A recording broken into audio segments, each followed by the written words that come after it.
Bien-aimés frères et sœurs, vous connaîtrez la vérité et la vérité vous affranchira. Ça, c'est pas moi qui le dis, c'est la Bible qui le dit. Mais moi, je vous dis mieux. Vous connaîtrez la vérité historique, notamment celle de vos ancêtres kémites, et vous aurez une vision globale de ce que c'est que la vraie souveraineté politique. J'ajoute, vous reviendrez à la spiritualité africaine ancestrale et vous comprendrez les enjeux de l'indépendance économique. Et pour terminer, vous accepterez votre identité culturelle kémite et vous obtiendrez deux choses. La première, c'est la paix. La seconde, c'est le développement, à une condition. L'unité de toute l'Afrique noire, l'unité de tous les Noirs du monde entier. Otep à tous, bienvenue sur la chaîne des panafricanistes, par essence, par conviction et par excellence. Celle des citoyens kémites par nécessité et obligation de combat. Nous sommes une chaîne qui n'est guidée que par nos ancêtres et rien que par les ancêtres qui appartiennent à l'égrégore du monde noir. Par conséquent, nous ne croyons en aucun Dieu venu de l'étranger. Toutefois, cette vidéo n'est aucunement destinée à inciter à la haine ou à la violence. Car nous menons un combat qui est d'abord et avant tout spirituel, intellectuel et démocratique. Ensuite, il est politique, géopolitique et géostratégique. Contre l'impérialisme, le colonialisme, le néocolonialisme et l'endocolona, qui sont tous qualifiés de crimes contre l'humanité. Nous menons ce combat sur la base du principe fondamental que nous avons hérité de nos ancêtres kémites, qui est celui de la Mahat, c'est-à-dire solidarité, vérité et justice. Vous êtes donc en droit de connaître la vérité et nous avons l'obligation de vous dire la vérité, rien que la vérité. Afin que justice soit rendue au continent africain. Et ça, c'est notre modeste contribution dans cette noble lutte en faveur de la souveraineté, la dignité, la solidarité et l'unité africaine. Et ça, c'est ce que nous appelons le panafricanisme. Bien-aimés frères et sœurs, je me suis posé la question de savoir, mais qui finance les opérations militaires françaises à l'étranger? Qui finance les opérations de Barkhane? Qui finance Barkhane? Qui investit, qui donne l'argent, qui paye la facture? Quand Barkhane était au Mali, c'était près d'1 milliard par an.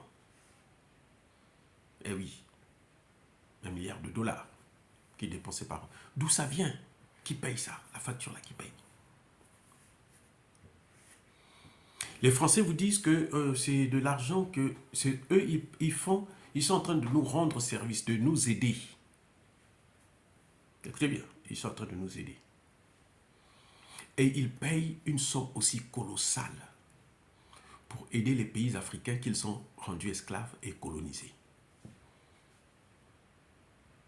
Pour aider, soi-disant, les pays à sortir du terrorisme que eux, ils ont alimenté, créé de toutes pièces pour déstabiliser le continent africain.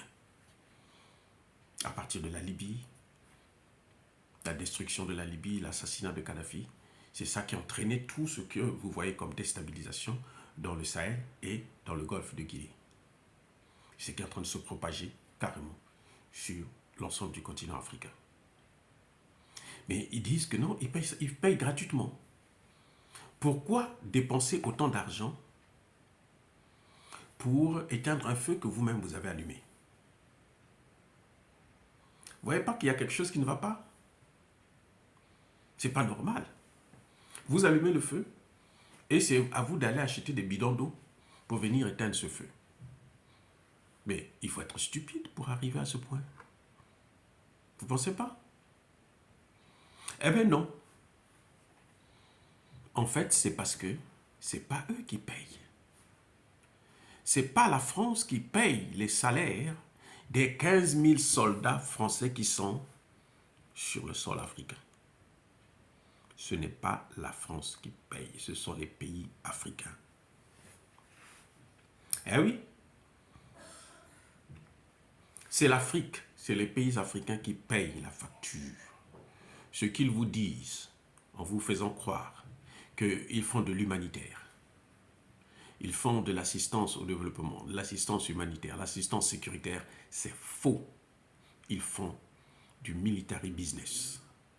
C'est-à-dire Emmanuel Macron vient de le déclarer encore il y a quelques jours, qu'ils veulent être les pourvoyeurs de la sécurité. C'est-à-dire qu'eux, ils nous font des services de sécurité. Nous, si on veut la sécurité, on doit venir louer les services chez eux, leur armée. Donc, ça veut dire quoi? Si vous venez louer, quand quelqu'un vient louer votre voiture, quand quelqu'un vient acheter votre bien, il paye. Vous ne pouvez pas lui donner votre bien et puis vous le payez encore de l'argent. Vous avez déjà vu ça depuis quand? Non?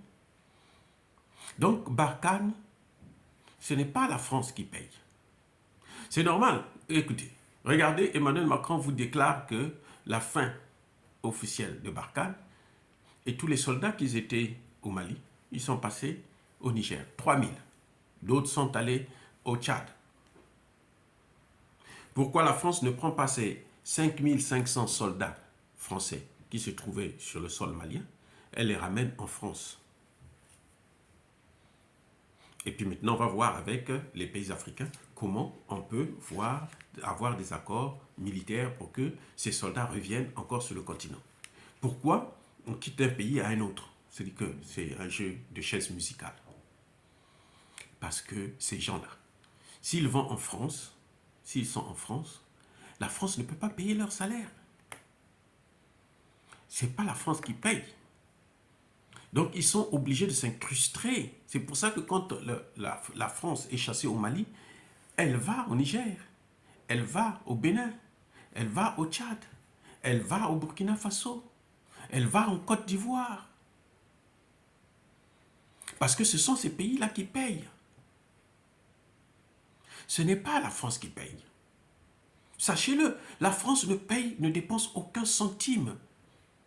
Donc, vous avez là un pays qui crée une armée de service, une armée de businessmen. C'est-à-dire que, mais des tueurs aussi, puisqu'ils tuent des gens, population, gratuitement dans nos pays. Ils installent le terroriste et ils vous proposent leurs services. Et ils s'arrangent pour que ces services-là puissent rester là pérennement. Que ça puisse jamais se terminer. C'est ad vitam aeternam. C'est-à-dire que ces services-là vont continuer éternellement à être rendus puisque le phénomène doit être toujours là. Ce sont eux qui alimentent le phénomène du terrorisme. Voilà le grand problème que nous avons avec la France. C'est pour ça que je dis Barkhane n'est pas payé par la France. Non, ce n'est pas gratuit. Que les Africains sachent très bien, ce n'est pas gratuit. Vous remarquerez que les bases militaires françaises s'installent en général dans les pays francophones qui utilisent le franc CFA. Eh oui, essentiellement dans les pays francophones qui utilisent le franc CFA. Pourquoi? Parce que c'est la France qui a le contrôle de leurs devises. C'est la France qui a le contrôle de leur économie. Si vous ne pouvez pas payer la facture, ben la France se sert tranquillement sur le compte d'opération de ces pays-là. Tous les pays africains sont concernés. Tous les pays africains payent la facture. Et Emmanuel Macron n'a pas le courage de dire ça, d'informer aux Africains. C'est nous qui payons les frais des opérations militaires françaises en Afrique. Je répète, c'est l'Afrique qui paye les frais des opérations militaires françaises en Afrique, à travers le système de franc CFA. Mais il y a un autre système qui est encore plus compliqué, plus complexe, plus radical, qui nous appauvrit encore le plus. Vous n'avez pas remarqué que les bases militaires françaises, lorsqu'elles viennent dans les pays africains, là, elles s'installent toujours là où il y a des aéroports. Vous savez c'est pourquoi? C'est pour, d'abord, c'est pour contrôler le ciel du pays. Quand il y a les avions qui viennent, ils savent quels sont les avions qui viennent, quels sont les avions qui sortent. C'est pour avoir le contrôle de l'information. Mais 2, c'est pour transporter les matières premières. Notamment l'or, le diamant et autres. Ils remplissent ça, ils mettent dans des avions et puis ils s'en vont avec, puisque ce sont eux qui contrôlent nos aéroports. Ils sont à l'aéroport, qui va leur demander faire un contrôle douanier pour les avions qui atterrissent et qui décollent. Vous n'avez pas vu, constater que quand le Mali déclare, interdit le survol de son territoire par les avions français, qu'est-ce qu'ils font? Ils faisaient que violer. Mais vous pensez qu'ils violaient là parce qu'ils venaient se balader? Quand ils venaient, les avions venaient atterrisser et décoller là. Vous croyez que c'était des avions qui venaient des touristes? Non. C'était des voleurs. C'est le vol des matières premières. C'est ça. C'est le vol des matières premières. Donc, les relations que nous avons avec la France, notamment en ce qui concerne tout ce qui concernait Barkhane, c'est à nos frais, à nous. C'est pour ça que quand on demande à la France de partir, écoutez, moi je paye pour, je subis, je paye les frais pour aider quelqu'un. Je viens chez vous. Votre famille a des problèmes. Que moi d'ailleurs je crée moi-même. Je crée des problèmes dans votre famille. Après je viens vous solliciter des services pour résoudre le problème. Et je dois sortir mon argent pour vous aider. Mais vous, le chef de famille, quand vous allez dire demain que non, oh écoutez, docteur, tes services là, c'est bien beau, mais on a marre, nous on ne veut plus. Moi je préfère. Je dis non, non, non, non, je veux continuer à dépenser de l'argent pour vous aider. Si je gagne rien dedans, mais soyons raisonnables. Barkhane, Serval, Sangaris, Sabre, tout ça là, les bases militaires qu'il y a au Sénégal, en Côte d'Ivoire, que les Africains sachent que l'argent ne vient pas de la France, c'est l'argent de notre pays. C'est avec cet argent-là qu'on pouvait utiliser pour construire des écoles et des hôpitaux chez nous. Parce que c'est des gens qui coûtent très cher. C'est pour ça que la concurrence avec la Russie ne marche pas. Parce que la Russie vient, la Russie vous équipe, la Russie vous donne des armes, la Russie vous donne la formation, l'instruction. Et en quelques mois, vous voyez le résultat, votre armée est performante. Elle est capable maintenant de relever un certain nombre de défis. Alors qu'avec la France, depuis 60 ans, c'est la même chose. Ça ne change pas. Pourquoi?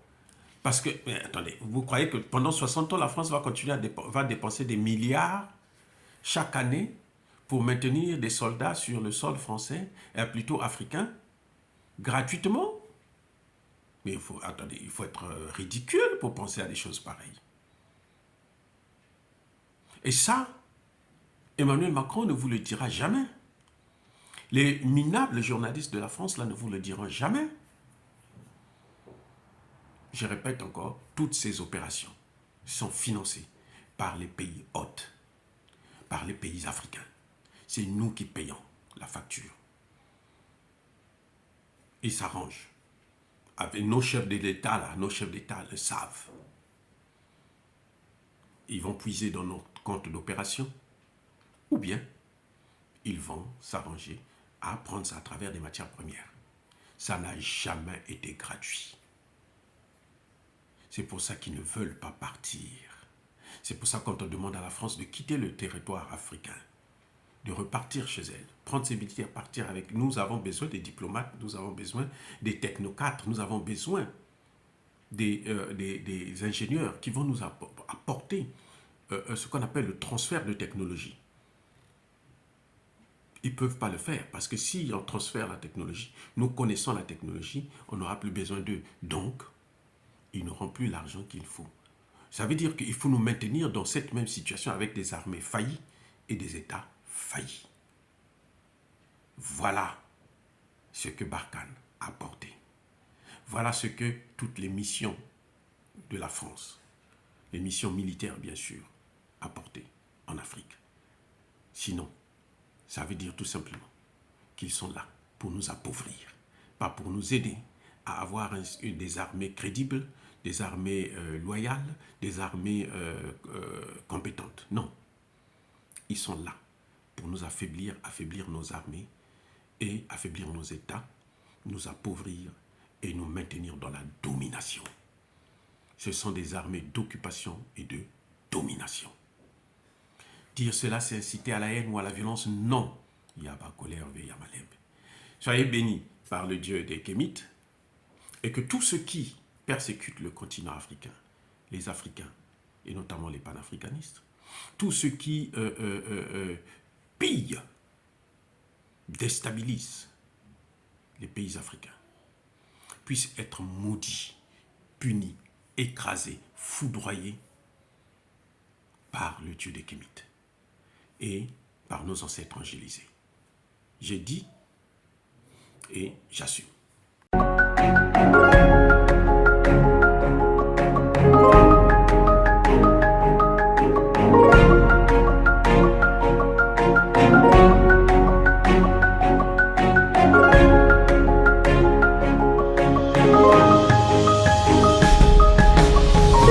Eux, ils marchent par la foi et non par la vue. Mais moi, je vous conseille vivement de marcher par la connaissance scientifique et historique, notamment celle de nos ancêtres kémites, par les 5 sens et par l'intelligence.